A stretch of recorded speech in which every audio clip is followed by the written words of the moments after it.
વિદેશ મંત્રી સાથે દ્વિપક્ષીય મંત્રણા યોજી વ્યાપાર અને ઉર્જા ક્ષેત્રે સહયોગ વધારવા પર ભાર મૂક્યો. ભારતના વિદેશ મંત્રી ડોક્ટર એસ જયશંકરે નવી દિલ્હી ખાતે ઇક્વેડોરના વિદેશ મંત્રી ગેબ્રિએલા સોમરફેલ્ડ રાસ્ટેરો સાથે ઉચ્ચસ્તરીય દ્વિપક્ષીય બેઠક યોજી હતી. આ મહત્વપૂર્ણ મુલાકાત દરમિયાન બંને નેતાઓએ ભારત અને ઇક્વેડોર વચ્ચેના રાજદ્વારી સંબંધોને વધુ સુદૃઢ બનાવવા અને વિવિધ ક્ષેત્રોમાં સહયોગ વધારવા અંગે ગહન ચર્ચા કરી હતી.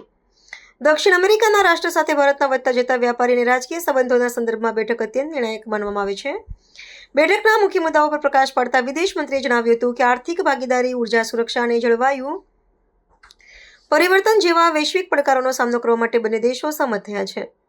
ખાસ કરીને ફાર્માસ્યુટિકલ એટલે કે ઔષધ નિર્માણ, કૃષિ તકનીક અને માહિતી તકનીક જેવા ક્ષેત્રોમાં દ્વિપક્ષીય રોકાણ વધારવા પર ભાર મૂકવામાં આવ્યો હતો.